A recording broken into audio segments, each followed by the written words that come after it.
any problems today at all. From Olympia to Tacoma through Federal Way to Seattle, you're not going to tap the brakes.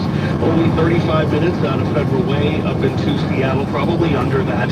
Same with Puyallup to Renton. A little slowing in the ramp meters, but again, that's nothing you didn't expect. And then Renton to Bellevue was running right around 15 minutes or less. Lake Bridges, quiet, nothing out of the north end today, not even with the brake lights past Northgate. So all in all, we are about as light as we can be. KIRO News Radio Real-Time Traffic. I'm Chris Sullivan. And we are going to be chilly today with a high of just 44 degrees and showers this afternoon. I see them moving in from the peninsula right now, and we've got showers from Seattle kind of down all the way to Vashon and Tacoma area, but the east side is dry for the moment. Tomorrow we've got a rain-snow mix to start the day and a high of 45. It's 35 degrees in downtown Seattle right now. I'm Jillian Crabtree with KIRO News Radio. Hear it live. Stream it online. Watch the show or catch the podcast anytime. Seattle's Morning News, wherever you are. Saturday was Valentine's Day, and it's a good time if you're taking a relationship to the next level to discuss finances. Here's CBS business analyst Jill Schlesinger. I think the real issue is that we're trying to demystify your financial life, and we all bring into our relationships a little baggage.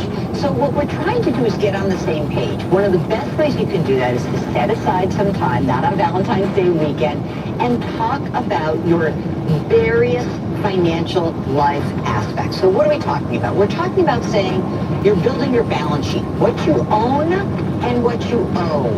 This is where you are bringing together your total lives. You're finally disclosing that secret credit card that may be stuck for a little bit stuck into the back of the closet there.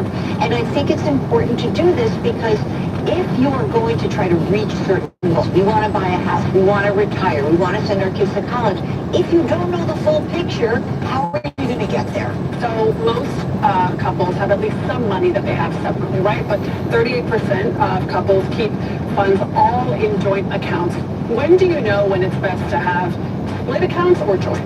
There's no rule of thumb. The most important thing is that you are disclosing all the accounts, okay, and that you are actually making sure that the system works for you. Let me give you an example. If there are two working people who marry later in life, you have your own systems. It's okay. You can manage your own money. You might say we have a joint account for the household expenses. Whatever system you use, if it works for you, it's great. I'm not one of these people who's going to tell you, keep all your money together, keep all your money separate. It doesn't matter. It's what works for you, but do share the information. Again, why is the sharing so important? Because even if you're the one who's like, I hate doing money, you have to be informed. If something happened to your spouse and you didn't know where the bill paying system was, what the investments are, what the passwords are, you are flying blind. It's a terrible way to proceed in your life. So like we mentioned earlier, 38% of Americans think that financial infidelity is just as bad as physical infidelity. Is it really that bad? And what are the red flags? Okay. Well, there are some red flags, which is that, I'll start with the red flags, because I actually spoke to a forensic accountant about this, yeah, I know there are people who do this. The reason why it's bad is that you really are bringing together two lives when you get married. You bring your financial lives together. And so, honestly, if you're lying about that, what else are you lying about? That's the problem. What if one partner's bad behavior or a secret account is derailing the ability to make progress? Right. I really think that that's the issue here. So some red flags. ATM withdrawals that are unaccounted for. Mm-hmm. If all of a sudden you're doing your taxes this tax season and a document comes in, there's a bank statement you don't know about, that's something that you would want to know. Or a credit card. If remember, you are joining yourselves financially, this is an important thing. Disclose, share, get on the same page. A pop culture milestone as The Simpsons celebrated 800 episodes. Here's CBS's Deborah Rodriguez. Homer, Marge, and the gang marked the sitcom's 800th episode with a trip to Philadelphia on Fox. Where every steak is cheesed and every choice is good. Noah Wiley and the Pit Cast played veterinarians who spring into action to help Marge when Santa's little helper gets into trouble. You gotta help my dog! Taking the number will be with you as soon as possible. I mean, whole ambrosia. Give me 30 cc's of Pelastamine, 4 heliostic probes, and the most ultra-realistic, gory-looking stomach pump we've got. The sitcom debuted almost 37 years ago. Creator Matt Groening tells the New York Times he has no plans to fade to black anytime soon. Deborah Rodriguez, CBS News.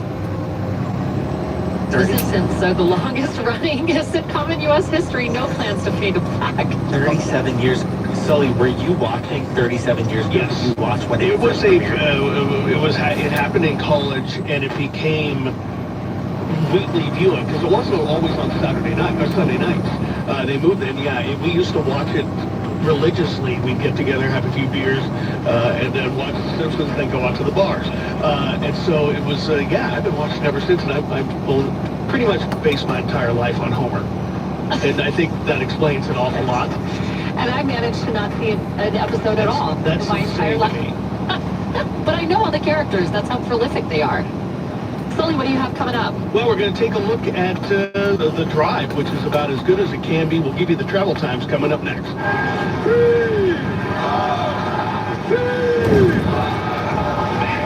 Can Seattle and the 12s throw a party or what? They're thinking there could be up to 1 million 12s for this parade. We're the best in the world! Me and so many others remember taking my kids to the parade 12 years ago. And now another generation gets to share that home of your Super Bowl